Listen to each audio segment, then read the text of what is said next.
CBDCs, even the Fed insults them. Hi, everyone, and welcome to Ainslie Insights, brought to you by Ainslie Bullion, Ainslie Crypto, and the Gold and Silver Standard. Today, we welcome back Sam, who's been watching the development of central bank digital currencies very closely.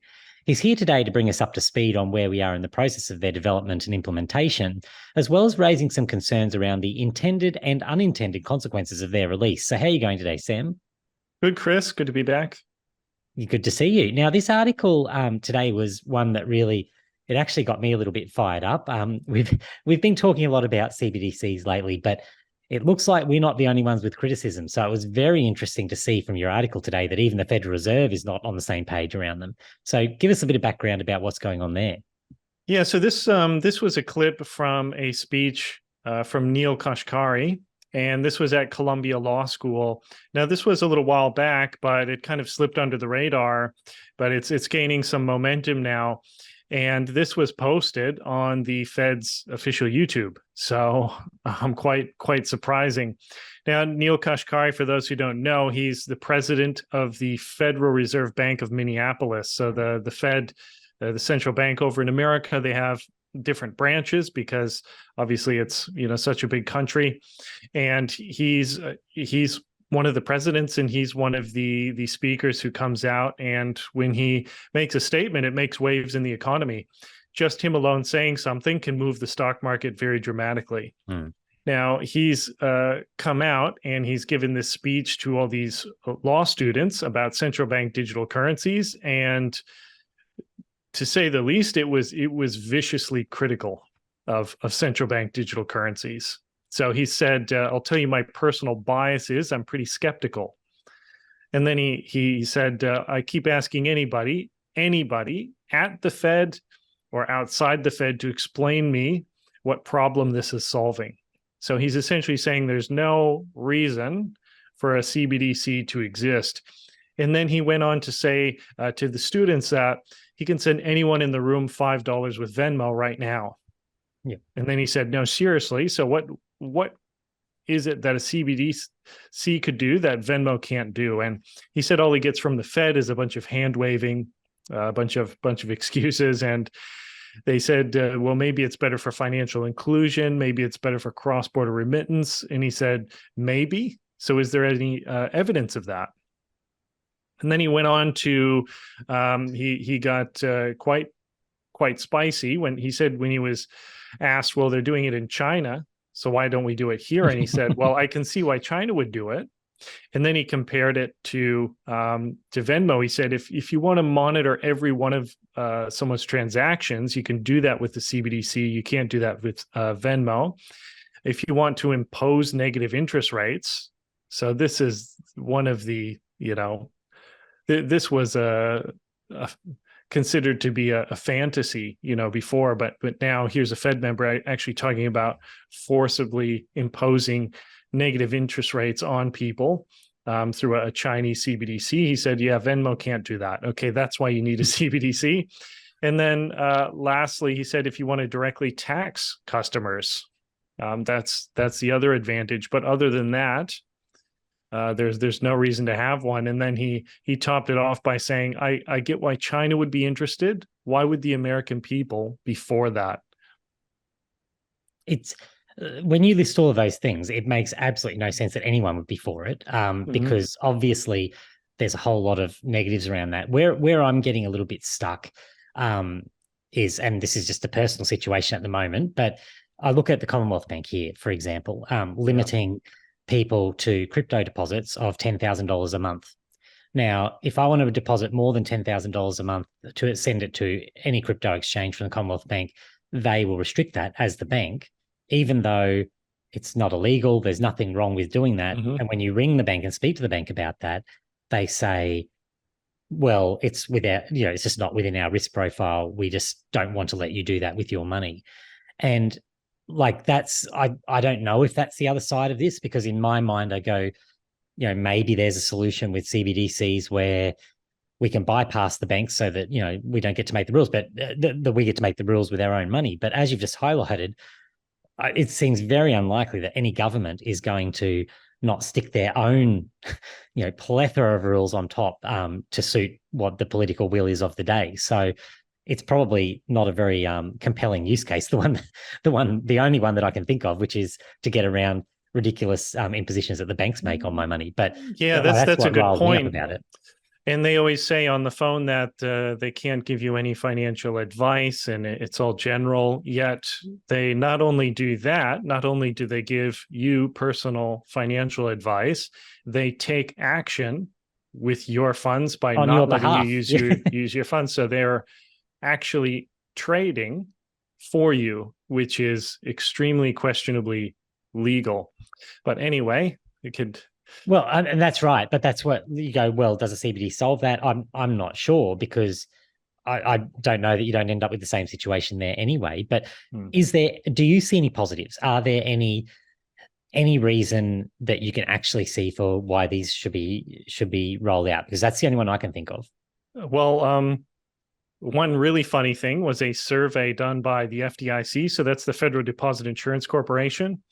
They were trying to find reasons why people were unbanked to see if, maybe a CBDC could fix that. And it completely blew up in their face, because the three main reasons they got for why someone is unbanked is, one of them is insufficient funds. Okay, well, how is the CBDC going to solve someone having no money? That doesn't really help. Now, the other two are the funniest. One of them is privacy concerns. If you have privacy concerns about going and putting, $50 cash into a bank account with your name on it, how are you going to feel having every single one of your transactions monitored and your wallet installed on your phone, which can be turned on and off and directly taxed? So is that going to solve any privacy concerns? So that one's a pretty big slap in the face. And then the third one is distrust in banks. So if someone doesn't trust banks, what's going to make them trust? Essentially giving away even more of their autonomy and having it all centralized into one wallet, which can be controlled and monitored. So this FDIC survey just was a really bad look for CBDCs. Yeah, and that point, as much as I was ranting about, banks before, particularly Commonwealth Bank, in that situation, you look at it and go, at least you have a choice there, and there are other options around. And that, I think you've really hit the nail on the head there, that you don't have a choice if let's like the whole economy is forced into one vehicle, which is CBDC. So it would have to be designed very carefully. And from what you've highlighted, that may not, like, they already can't get agreement at the top levels of how that design would operate. So the chances of them getting it perfect seem very slim. So one particular angle that you focused on is this idea of it being easier for the unbanked to be included. I can see maybe some merit there, but what's your take on that? Well, one big thing is if you actually think about that logistically, what you're talking about, instead of just words like inclusion and feelings, what you're really talking about is minimum requirements. Okay, minimum requirements. So you talk about insufficient funds. Okay, that's not going to change. But other requirements, what do you need to have a bank account? Well, you can go to the bank and you can open one. You can walk there. It's not that hard. Put a few cents in and open an account. Put $1 in the bank account. With cash, you can just have cash. You can have it at your house. There, you're part of the banking system. You own an asset or a note which is made by the banking system, and you can participate. You have silver coins, things like that. There you go. You're part of the economy. Now, the minimum requirements for a central bank digital currency, one of them could potentially be a mobile phone. So how is someone who doesn't have the capacity to walk to a local bank and put $1 on the table, how are they going to have a smartphone and service connected? Are they going to donate new iPhones to all these unbanked and then tell them every time you want to pay your power bill, just go down to McDonald's and connect the free Wi-Fi? I mean, so is that really going to be a lot easier in a way?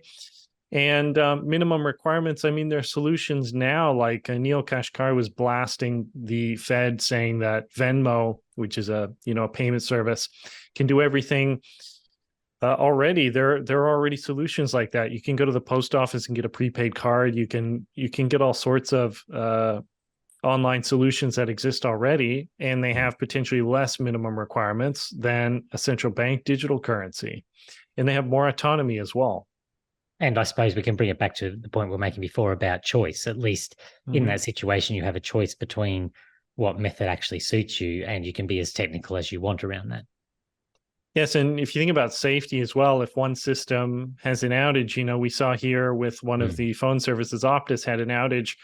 A bunch of cafes had to close because they couldn't provide a service. Now, if there's one central bank digital currency, if they have some sort of outage, what's going to happen?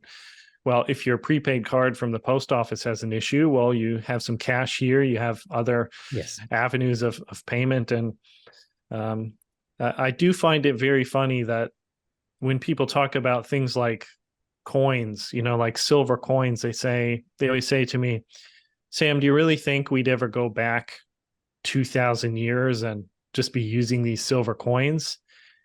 And I say, because some people I deal with, some of my clients are a little bit older. I say, I think you were around in 1966, weren't you? And they say, oh yeah, we did use silver coins then. So we used silver coins very, very recently. It's nothing strange at all. And it's amazing what we go back to in situations like that outage. I know, using the Optus example, we're all caught off guard because we're not used to not being fully connected all the time. But all of a sudden, things pop up in the back of your mind. How did we used to do this? How did we do this before we were connected all of the time? And I suppose that's the argument, particularly for things like having a few silver coins, having a little bit of gold, that when these things happen, you can revert to that system, and it might mean swapping some of your bullion for cash, so you've at least got some liquidity in the moment. Like, you do find creative ways to solve these problems that were just the standard way of operating a long time ago. And then the other funny point is we've been told that cash is dirty, so we have to go digital. And that's true. Cash is extremely dirty. It's one of the filthiest things you can touch. So now we've gone to the mobile phone, and the mobile phone is the dirtiest thing a person has. It has more bacteria than almost anything. It's more dangerous to touch a mobile phone than it is to touch a public toilet. And then we go full circle back to silver. Oh, we can't use cash because it's dirty, and silver is actually antibacterial. Yes. So the original money kind of gets rid of every argument. Inflation, spread of disease, pretty much everything. Outages. So yeah, funny we come full circle. Absolutely. Yeah, there's always an argument to have a little bit, regardless of what how you think the future is going to unfold. So yeah, I can certainly agree with that one. Well, thank you for that today, Sam. It certainly riled me up a little bit, that article, and I'm sure others out there will be as well, just because you can see it coming. And it's fascinating when you have the Fed itself coming out and talking smack on this. It's amazing. So thank you for that. Thanks, Chris. Thanks, everyone, for watching. Remember, reach out with any questions or comments on the social platforms. That's us for today and for this week as well. We'll be back on Tuesday with Alex to discuss all things markets, metals, and crypto. Until then, have a great rest of the week and great weekend, everyone.